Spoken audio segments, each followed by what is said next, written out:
Assalamualaikum warahmatullahi wabarakatuh. Jumpa lagi di Good Night YouTube channel.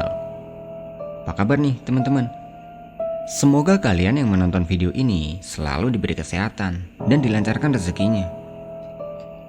Pada kesempatan kali ini, aku akan menceritakan sebuah pengalaman mistis yang dialami oleh pendaki Gunung Lawu.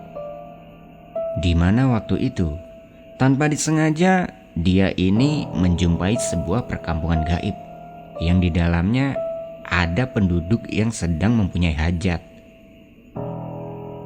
Untuk cerita lebih lengkapnya, silakan simak video ini sampai selesai. Good night.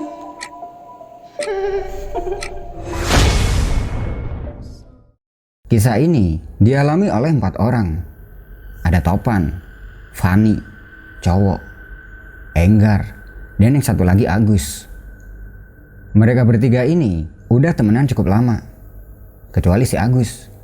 Dan mereka bertiga ini tinggal di salah satu kota yang ada di Jawa Tengah, tapi beda daerah. Awalnya mereka ini bukan 4 orang, tapi 3 orang, yaitu Topan, Fani, dan Enggar. Akhir-akhir ini mereka bertiga ini emang udah kecanduan dengan kegiatan mendaki gunung. Setelah sebelumnya, mereka ini diajak salah satu komunitas pencinta alam di kotanya mendaki ke Gunung Sumbing. Karena memang sudah ketagihan, Topan membuat sebuah agenda untuk pergi mendaki ke Gunung Lawu bersama Fani dan Enggar. Setelah deal dengan rencana ke Gunung Lawu itu, mereka berunding kapan dan via jalur mana.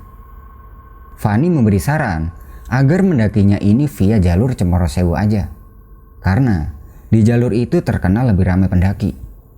Tapi Topan kurang setuju. Dia menyarankan mendaki ke Gunung Lawu ini via Candi Ceto aja, biar lebih menantang. Karena setahu Topan, jalur Gunung Lawu via Candi Ceto ini masih terkenal asri. Topan emang orangnya cukup nekat dalam melakukan sesuatu. Hingga akhirnya mereka setuju dengan pendapat si Topan tadi.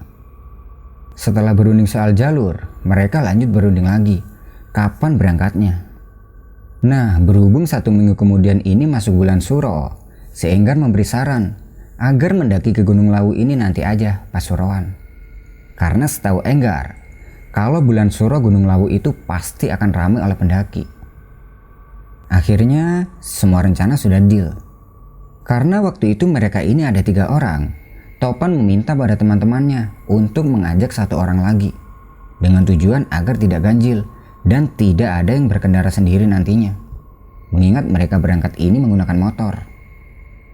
3 hari sebelum hari keberangkatan, Fani memberitahukan kepada teman-temannya bahwa ada 1 temannya Fani yang mau ikut.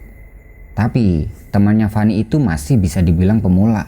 Dia belum pernah mendaki gunung sebelumnya. Singkat cerita, tibalah hari pemberangkatan. Mereka janjian untuk berkumpul di rumahnya Fani. Topan berangkat dan menjemput Enggar dulu ke rumahnya. Baru setelah itu mereka menuju ke rumahnya Fani. Sesampai di rumahnya Fani, terlihat di situ sudah ada Fani dan 1 temannya Fani itu yang akan ikut. Kemudian Fani memperkenalkan 1 temannya itu pada Topan dan Enggar. Sebut saja temannya Fani itu adalah Agus. Di rumahnya Fani itu, mereka membagi peralatan yang akan dibawanya nanti. Nah, berhubung waktu itu Agus ini masih dibilang pemula, mereka tidak memberikan beban terlalu berat buat Agus. Dia hanya membawa perlengkapan pribadinya aja. Tenda dan peralatan masak semuanya masuk ke dalam tasnya Topan. Karena bisa dibilang, Topan ini yang paling strong di antara teman-temannya. Dia udah terbiasa membawa beban berat di pendakian-pendakian sebelumnya. Setelah semua sudah terpacking, mereka pamit sama ibunya Fani dan mencium tangannya satu persatu. Setelah itu mereka berangkat dengan posisi Enggar berboncengan dengan Topan dan Fani berboncengan dengan Agus. Di perjalanan, mereka ini sempat nyasar, tapi dengan mengandalkan GPS di HP, akhirnya mereka sampai di base camp pendakian Gunung Lawu via Ceto, tepat pukul 8 pagi. Sesampai di situ mereka istirahat dulu. Baru kemudian mereka meminta izin ke pos pendakian. Pagi itu kondisi sekitaran pos ini cukup ramai oleh pendaki lain. setelah mendapatkan izin, perjalanan pun dimulai tepat pukul 9 pagi. Waktu itu mereka ini jalannya membuntuti satu rombongan yang jumlahnya ada 2 orang. Di awal-awal perjalanan, mereka ini tidak ada kendala apapun. Hingga sampailah mereka di pos 1. Di pos 1 itu mereka istirahat. Sedangkan 2 pendaki yang mereka buntuti tadi itu lanjut jalan. Ketika sedang istirahat di pos 1 itu, terlihat Agus ini ngos-ngosan banget. Ya karena mungkin ini adalah pendakian pertamanya Agus. Jadi maklum lah. Melihat itu, Topan memberi semangat pada Agus. "Ayo Gus, semangat. Ntar di puncak ada Indomaretnya," ucap Topan sambil bercandain Agus, biar dia ini semangat lagi. Tidak lama beristirahat di pos 1, terlihat ada satu rombongan yang berjumlah 3 orang datang. Tapi mereka rombongan itu tidak beristirahat di pos 1. Mereka hanya lewat sambil menyapa Topan dan rombongannya. "Monggo mas," ucap salah satu pendaki itu. Topan pun membalasnya, "Oh iya mas, monggo." Kemudian Topan mengajak teman-temannya untuk lanjut berjalan lagi. Dan perjalanan pun kembali dilanjutkan dengan posisi Topan di paling depan dan Enggar di paling belakang. Mereka berjalan membuntuti satu rombongan yang tadi nyapa di pos 1 itu, tapi jaraknya cukup jauh. Di perjalanan menuju ke pos 2 ini, sesekali mereka ini ngajakin si Agus ngobrol dengan tujuan agar Agus ini gak ngerasa capek. Setelah cukup lama berjalan, akhirnya mereka sampai di pos 2 bareng dengan rombongan yang mereka buntuti tadi. Nah, di pos 2 terlihat Agus ini sudah sangat kelelahan. Dia terduduk lemas di dalam bangunan shelter dan nafasnya ini sudah sangat tidak beraturan. Melihat itu, Fani bertanya pada Agus, "Gus, kondisi gimana Gus?" Sambil berusaha mengatur nafas, Agus menjawab, "Gila, capek banget. Puncak masih jauh ya?" Si Topan nyaut, "Masih lama banget Gus, ini mah belum ada setengahnya." Mendengar itu, Agus terlihat semakin lemas. Dia sudah menghabiskan 1 botol air minum yang dibawanya. Ketika sedang istirahat itu, Topan mengobrol dengan 3 orang yang tadi mereka buntuti. Ternyata mereka ini adalah rombongan dari Jakarta. Mereka sedang menyusul teman yang lainnya yang sudah duluan di atas. Sekitar 20 menit istirahat, rombongan asal Jakarta itu pamit untuk jalan duluan. Melihat itu, Topan juga mengajak teman-temannya untuk lanjut berjalan lagi. Dengan berat hati, Agus berusaha berdiri dan mengumpulkan semua tenaganya untuk melanjutkan perjalanan. Perjalanan menuju ke pos selanjutnya ini, mereka bareng dengan rombongan asal Jakarta itu. Tapi, waktu itu jalannya Topan dan teman-temannya ini semakin lama semakin lambat.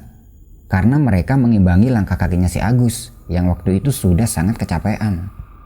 Hingga akhirnya, mereka ini tertinggal jauh oleh rombongan asal Jakarta itu. Kira-kira di tengah perjalanan menuju ke pos 3, seringkali Agus ini meminta untuk berhenti karena dia kelelahan. Ada kali kalau 5 kali berhenti. Nah, di sini sebenarnya Topan ini sedikit kesal karena sebentar-sebentar mereka harus berhenti. Tapi dia berusaha menyimpan emosinya itu karena mengingat si Agus ini masih pemula. Ketika berhenti yang kelima kalinya itu, akhirnya Topan ini gak bisa nahan emosinya. Karena waktu itu si Topan ini membawa beban paling berat. Jadi kalau keseringan berhenti, otomatis dia juga akan merasa kecapean nantinya. Dengan ada yang sedikit kesal, dia bilang ke Agus, "Ayo Gus, jangan sering berhenti, ntar malah capek." Agus yang memang sudah benar-benar kelelahan, dia bilang, "Kalian kalau mau duluan aja gak apa-apa, biar aku jalan pelan-pelan." Jawab si Agus yang sepertinya juga sedang menahan emosi. Mendengar itu, si Enggar nyaut, "Udah gak apa-apa, santai aja, lagian masih siang kan?" Akhirnya Topan ngalah. Dia berusaha mengimbangi Agus. Walaupun sebenarnya, beban yang dibawanya ini semakin lama semakin berat kalau keseringan berhenti. Setelah cukup lama istirahat, perjalanan kembali dilanjutkan. Dengan pelan-pelan, akhirnya mereka sampai di pos 3. Di pos 3 itu terlihat ada beberapa pendaki lain yang juga sedang istirahat, termasuk pendaki asal Jakarta yang mereka temui di pos 2 tadi. Nah, di pos 3 itu, bisa dibilang Agus ini hampir nyerah. Nafasnya udah gak beraturan. Seringkali dia ini bilang ke Fani agar mendirikan tenda di sini aja. Melihat kondisi Agus yang seperti itu, mereka berunding. "Pan, gimana nih? Kayaknya Agus sudah gak kuat," ucap Fani kepada Topan.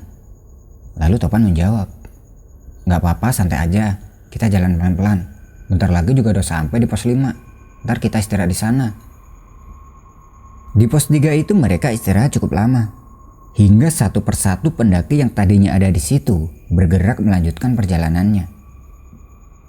Melihat waktu itu sudah menjelang sore, Topan mengajak teman-temannya untuk lanjut jalan lagi. Dengan tujuan agar segera sampai di pos 5 dan bisa mendirikan tenda di sana. Seringkali dia memberi semangat pada Agus. "Ayo Gus, semangat. Bentar lagi kita udah sampai kok di pos 5. Ntar kita camp di sana." Akhirnya perjalanan kembali dilanjutkan. Tapi ya gitu. Sebentar-sebentar mereka ini berhenti di pinggir jalur untuk mengimbangi Agus. Nah, kira-kira di pertengahan antara pos 3 menuju ke pos 4. Tepatnya ketika mereka sedang berhenti di pinggir jalur. Topan ini merasa semakin kesal sama Agus yang sebentar-sebentar meminta untuk berhenti. Tapi dia tidak mengucapkan kekesalannya itu secara langsung. Merasa kalau semakin sering berhenti malah semakin capek, Topan berinisiatif untuk lanjut jalan duluan. Dia bilang ke teman-temannya, "Rek, aku jalan duluan ya. Soalnya kalau keseringan berhenti, ini tasku malah semakin berat." Emang sih, beban yang ada di dalam tasnya Topan itu emang lebih berat daripada yang lain. Menyadari hal itu, Fani dan Enggar mempersilahkan Topan untuk lanjut jalan duluan dan memintanya untuk menunggu di pos 4. Topan kemudian jalan dulu tuh dengan pelan. Dia meninggalkan teman-temannya yang masih istirahat. Nah, ketika sedang berjalan sendiri itu, Topan menjumpai satu rombongan yang tadi juga sedang istirahat di pos 3. Mereka sedang berhenti di pinggir jalur. Topan kemudian menghampiri rombongan itu. Dan salah satu dari rombongan itu bertanya pada Topan, "Loh Mas, perasaan tadi berempat, kok sekarang sendirian?" Topan menjawab, "Iya Mas, mereka sedang istirahat di belakang." Belum lama berhenti, rombongan yang sedang istirahat itu kemudian melanjutkan perjalanannya. Dan Topan pun ikut berjalan dengan rombongan itu, hingga akhirnya dia sampai di pos 4. Di pos 4, Topan istirahat cukup lama untuk menunggu teman-temannya yang masih ada di belakang. Saking lamanya dia beristirahat itu, dia mempersilahkan rombongan yang tadi bareng dengan dia itu untuk berjalan duluan. Karena lama menunggu teman-temannya tidak kunjung sampai, Topan berinisiatif untuk mengeluarkan alat masaknya untuk membuat kopi. Lama menunggu, dan teman-temannya Topan tidak kunjung sampai di sini. Di sini, Topan merasa sedikit khawatir, takutnya terjadi apa-apa dengan teman-temannya. Tidak lama kemudian, kelihatan tuh ada satu rombongan yang baru sampai di pos 4. Melihat itu, Topan bertanya sama rombongan itu, "Mas, tadi lihat ada 3 pendaki yang sedang naik gak? Salah satunya pakai tas biru dan dia pakai topi." Salah satu dari mereka menjawab, "Oh iya Mas, udah deket kok. Bentar lagi juga udah sampai." Mendengar itu Topan merasa sedikit lega, karena setidaknya tidak terjadi apa-apa dengan teman-temannya. Mereka para rombongan itu hanya istirahat sebentar di pos 4, kemudian mereka lanjut jalan lagi. Setelah kurang lebih 1 jam menunggu, akhirnya kelihatan tuh teman-temannya Topan. Mereka baru sampai di pos 4, dengan keadaan Agus yang sudah sangat sempoyongan. Sesampai teman-temannya di pos 4, Topan membuatkan mereka kopi. Lalu dia bilang ke Agus, "Gimana Gus? Aman?" Agus hanya mengacungkan jari jempolnya. Lalu Topan lanjut bilang, "Tenang Gus, ntar kalau udah sampai di puncak pasti bakal kebayar semua." Setelah kopi sudah habis, Topan mengajak teman-temannya untuk lanjut jalan lagi. Nah, Agus yang masih nyaman dengan istirahatnya, dia meminta untuk camp di sini aja. Tapi Topan tidak mau. Topan masih bersikukuh untuk tetap lanjut jalan. Karena menurut Topan, nanggung kalau camp di sini, mengingat sebentar lagi udah sampai di pos 5. Melihat Agus yang sepertinya masih nyaman dengan istirahatnya, akhirnya Topan tidak bisa memaksa. Merasa kedinginan karena sudah terlalu lama berhenti di pos 4 dan mengingat hari juga akan gelap, Topan berinisiatif untuk lanjut jalan dulu lagi. "Rek, aku jalan duluan ya.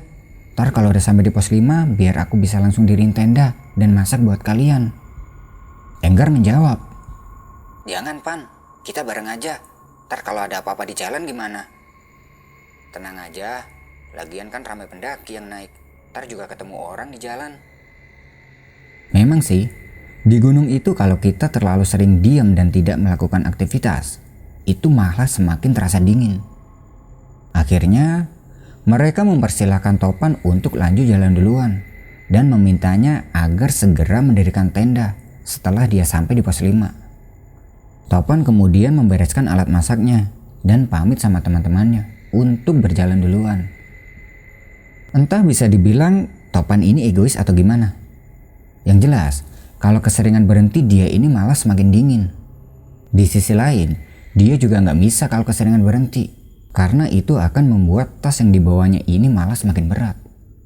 Makanya, seringkali dia ini ninggalin teman-temannya untuk lanjut jalan duluan. Setelah peralatan masak sudah dikemas, dia lanjut berjalan lagi, tepat pukul 5:30 sore, dan meninggalkan teman-temannya. Topan yang saat ini berjalan seorang diri, tiba-tiba dia ini merasa ada yang janggal di dalam pikirannya, tapi nggak tahu apa.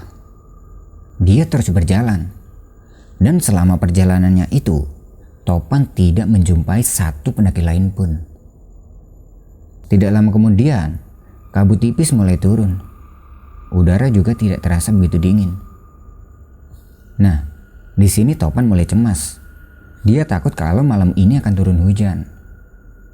Nah, ini sedikit info ya buat teman-teman. Di gunung itu kalau sedang musim hujan, memang suhunya tidak terlalu dingin. Yang dingin itu kalau musim kemarau. Topan tidak begitu memperdulikan soal itu. Lagian, waktu itu dia ini membawa jas hujan. Jadi kalau hujan ya tinggal pakai aja. Semakin jauh berjalan, kabut yang turun ini malah semakin tebal. Hingga jarak pandang ini hanya berjarak kurang lebih 2 meter. Melihat kabut yang setebal ini, Topan memutuskan untuk berhenti dulu untuk menunggu teman-temannya. Tapi cukup lama dia berhenti itu, teman-temannya tidak juga terlihat. Hingga akhirnya Topan memutuskan untuk lanjut jalan lagi, mengikuti jalur yang terlihat jelas. Sampai di sini, Topan masih belum bertemu dengan satu pendaki lain pun. Setelah beberapa meter berjalan, samar-samar dia ini melihat ada sebuah bangunan. Karena waktu itu berkabut, jadi tidak terlihat begitu jelas. Topan mikirnya, mungkin itu pos 5. Dia segera mempercepat jalannya menuju ke bangunan itu. Sesampai di situ, memang benar itu adalah sebuah bangunan, tapi itu bukan pos 5. Karena tidak terlihat ada pendaki lain di sekitaran situ. Bangunannya ini semacam rumah joglo, gelap dan tidak berpenghuni. Topan mikirnya, mungkin bangunan ini sengaja didirikan oleh warga setempat dengan tujuan tertentu. Tanpa berhenti di tempat itu, Topan terus berjalan. Setelah beberapa meter berjalan, kelihatan lagi tuh, di depan ini seperti ada sebuah gapura. Tanpa berpikir aneh-aneh, Topan mendekati gapura itu. Dia mikirnya, mungkin itu adalah pos 5 yang ditandai dengan sebuah gapura. Nah, gapuranya ini unik. Seperti gapura kalau kita akan masuk ke sebuah desa. Dan di atas gapura itu, terdapat sebuah ukiran lambang yang Topan sendiri tidak tahu itu lambang apa. Topan terus berjalan memasuki gapura itu. Beberapa meter setelah memasuki gapura itu, terlihat ada beberapa bangunan lagi dan beberapa orang yang juga sedang mondar-mandir. Topan mikirnya, ini pasti pos 5 karena banyak orang. Setelah didekati, ternyata itu masih bukan pos 5. Lebih tepatnya seperti sebuah perkampungan. Melihat semua ini, Topan mikir, kok bisa ya ada perkampungan di sini? Apa ini yang dinamakan kampung gaib? Awalnya Topan berpikir seperti itu. Tapi melihat orang-orangnya ini seperti manusia normal, dia tidak berpikir ke sana dulu. Dia berjalan menyusuri beberapa bangunan seperti rumah joglo itu dan mengabaikan orang-orang yang sedang mondar-mandir di sekitarnya. Beberapa meter kemudian, terlihat orang-orang yang ada di situ sedang jalan berbondong-bondong. Sepertinya mereka-mereka ini akan pergi ke suatu tempat. Bebarengan dengan itu, sayup-sayup Topan ini mendengar seperti ada suara gamelan dari kejauhan. Sepertinya suara itu berasal dari sebelah kanan. Melihat orang-orang yang sedang berbondong-bondong itu, Topan bertanya dengan salah satu orang. Pak, ini kok pada rame-rame? Emangnya mau kemana? Orang itu menjawab, loh, Saman gak tahu toh. Di sana ada yang lagi punya hajat. Setelah menjawab itu, orang itu langsung pergi.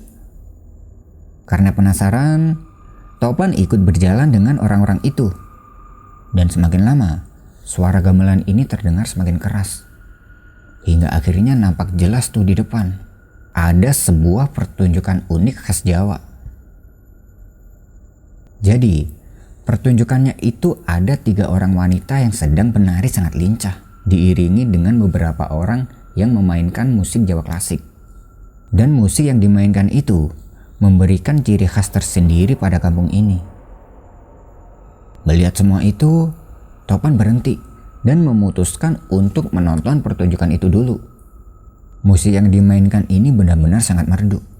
Ditambah lagi, 3 penarinya berparas sangat cantik dan sangat serasi dengan kemben yang dipakainya. Selendang merah yang ada di tangannya pun dengan lincah dia mainkan, seiring dengan tarian mengikuti alunan musiknya. Melihat semua itu, Topan benar-benar kagum dengan Gunung Lawu. Ternyata semeriah ini antusias penduduk kalau bulan Suro. Karena terlalu asyik menonton pertunjukan itu, Topan ini sampai lupa kalau tujuannya ini adalah ke pos 5. Setelah ingat, dia pergi meninggalkan pertunjukan itu dan lanjut berjalan menuju ke pos 5. Topan berjalan menyusuri perkampungan itu. Tapi, sudah cukup jauh dia ini berjalan, dia masih aja berada di kampung itu. Seakan-akan, kampung ini sangat luas. Terus berjalan mengikuti jalan yang ada di perkampungan itu. Hingga akhirnya, dia meninggalkan beberapa rumah yang tadi dijumpainya. Tidak lama berjalan, perlahan kabut ini menghilang dan tiba-tiba suhu menjadi dingin lagi. Melihat itu Topan merasa lega karena setidaknya malam ini tidak jadi turun hujan. Lalu terlihat di depan ini ada warna-warni tenda dari pendaki lain. Topan pun segera berjalan ke sana. Sesampainya di situ, ternyata sudah ada banyak pendaki yang sedang ngecamp. Dan terlihat Fani, Enggar, dan Agus ini sedang duduk. Melihat Topan yang baru sampai di pos 5, Enggar bertanya, "Loh Pan, kamu dari mana? Kita dari tadi nyariin tendamu, malah baru sampai di sini." Iya maaf, aku tadi nonton pertunjukan dulu di bawah." Mendengar itu, Enggar ini penasaran. Lalu dia tanya lagi, "Pertunjukan apa Pan?" "Itu tadi ada tari-tarian, penarinya cakep-cakep. Jadi aku lupa waktu." Lalu dari sana Fani menyahut, "Gimana ada tari-tarian Pan? Kamu jangan mengada-ada ah. Di bawah tadi yang ada rumah-rumahnya. Emang kalian gak ngeliat?" Enggar yang merasa aneh dengan penjelasan Topan, dia berusaha untuk mengalihkan pembicaraan. Dia mengajak yang lain untuk segera mendirikan tenda. Karena semakin lama, suhu di tempat itu semakin dingin. Setelah tenda sudah didirikan, mereka masak untuk makan malam. Malam itu terlihat kondisi Agus ini sudah sangat payah. Sementara yang lain masak di depan tenda, Agus berdiam diri di dalam sambil menutupi tubuhnya ini dengan sleeping bag. Setelah masakan sudah matang, mereka semua makan. Dan setelah makan itu, Fani dan Agus tidur ke dalam tenda. Sementara Enggar dan Topan, mereka masih sibuk dengan kopinya di depan tenda, di antara tenda pendaki-pendaki lain. Sambil menikmati kopi, Enggar bertanya pada Topan tentang rumah-rumah dan pertunjukan yang dibilang tadi. Topan pun menjelaskan secara detail kepada Enggar tentang apa yang dilihatnya tadi. Lalu Enggar memberitahu Topan kalau mungkin apa yang dilihat Topan tadi itu adalah gaib. Karena nggak mungkin kan ada sebuah perkampungan di tengah gunung seperti ini. Ditambah lagi pertunjukan khas Jawa seperti apa yang diceritakan Topan. Mendengar itu Topan sedikit tidak percaya. Karena menurut Topan, semua itu terlihat nyata. Begitupun dengan orang-orang yang ada di sana. Karena Topan ini tidak percaya, Enggar meminta pada Topan, "Gini deh Pan, besok kamu tunjukin kampung itu ke aku. Kalau kampung itu nggak ada, berarti itu emang beneran kampung gaib." Akhirnya oke. Topan berencana untuk menunjukkan kampung itu kepada Enggar besok kalau turun. Dan Enggar juga meminta Topan agar merahasiakan ini dulu pada teman-teman yang lainnya, sebelum nanti Topan bisa menunjukkan kampung itu pada Enggar. Karena malam semakin larut dan suhu juga semakin dingin, mereka berdua memutuskan untuk masuk ke dalam tenda. Kemudian mereka tidur. Keesokan harinya, mereka semua bangun. Dan pagi itu, Agus terlihat lebih sehat dari sebelumnya. Pagi itu mereka bertanya pada Agus, apa masih kuat kalau masih harus jalan lagi ke puncak? Agus yang merasa kalau dirinya ini masih belum begitu fit. Sebenarnya dia tidak mau lanjut berjalan ke puncak. Tapi mengingat perjalanan ke puncak itu mereka tidak membawa beban. Akhirnya Agus memutuskan untuk tetap lanjut jalan aja. Lagian nanggung juga kan, udah sampai di sini tapi nggak sampai puncak. Setelah selesai sarapan, mereka semua packing peralatan yang akan dibawanya ke puncak. 1 botol air dan perlengkapan penting lainnya, semuanya dimasukkan ke dalam tasnya Agus. Karena tasnya Agus ukurannya lebih kecil. Lalu, tas itu digendong sama Topan, berjalan menuju ke puncak. Di perjalanan menuju ke puncak itu, Agus terlihat lebih baik dari kemarin. Dia tidak sering berhenti di pinggir jalur. Dan singkat cerita, sampailah mereka di puncak Gunung Lawu tanpa ada kendala apapun. Siang itu di puncak terlihat sangat keren. Topan dan yang lain merasa sangat senang melihat pemandangan sekeren ini. Terutama si Agus tuh, yang baru pertama kalinya naik gunung. Setelah cukup berdokumentasi, mereka kembali turun dan mampir di area Hargodalam untuk istirahat sebentar. Di Hargodalam itu terlihat sangat ramai oleh pendaki lain dan juga pendaki spiritual dengan tujuan tertentu. Melihat situasi Hargodalam yang cukup ramai itu, sekali lagi Topan ini kagum dengan Gunung Lawu. Ternyata Gunung Lawu emang bener-bener keren, terutama di bulan suro kayak gini. Setelah cukup istirahat di Hargodalam, mereka kembali turun ke tempat ngecampnya tadi. Sesampai di tenda mereka santai-santai dulu dan membuat kopi sebelum nanti akan kembali turun. Nah, setelah cukup puas dengan istirahatnya, mereka pun berkemas dan kembali berjalan turun. Mereka berjalan sangat santai sambil ngebahas tentang keindahan pemandangan di puncak Gunung Lawu tadi. Hingga tidak terasa, sampailah mereka ini kembali di pos 4. Di perjalanan turun itu, Agus sudah tidak terlihat seperti kemarin. Dia sudah tampak lebih fit. Di pos 4 itu, Enggar berbisik pada Topan, "Pan, mana kampungnya?" Mendengar pertanyaan itu, Topan baru ingat kalau semalam ini dia menjanjikan pada Enggar untuk menunjukkan kampung yang diceritakan itu. Tapi sejak perjalanan dari pos 5 menuju ke pos 4 tadi, dia ini tidak melihat ada kampung yang semalam dilihatnya. Lalu dia bilang pada Enggar, "Oh iya Enggar, aku lupa. Tapi aku kok gak ngelihat ada apa-apa ya?" "Nah kan, aku bilang juga apa? Itu kampung gaib, Pan." "Masa sih? Tapi kok kayak nyata gitu ya? Emang kehidupan mereka itu sama seperti kehidupan kita, hanya saja beda alam." Mendengar itu Topan sedikit merinding. Karena ternyata kampung dan pertunjukan yang semalam dia lihat itu adalah gaib. Untungnya Topan bisa keluar dari alam itu tanpa ada kendala apapun. Setelah cukup istirahat di pos 4, mereka lanjut lagi berjalan turun. Dan singkat cerita, sampailah mereka kembali di pos perizinan tanpa ada kendala apapun. Sesampai di situ mereka istirahat sebentar, kemudian lanjut berkendara pulang dengan selamat. Nah, pelajaran yang bisa kita ambil dari perjalanan Topan dan teman-temannya itu, kalau bisa dalam kondisi apapun jangan sampailah kita meninggalkan teman kita kalau sedang berada di gunung. Ntar kalau ada apa-apa di jalan, kita mau minta tolong sama siapa? Beruntung kalau tidak terjadi apa-apa. Kalau terjadi apa-apa kan gimana?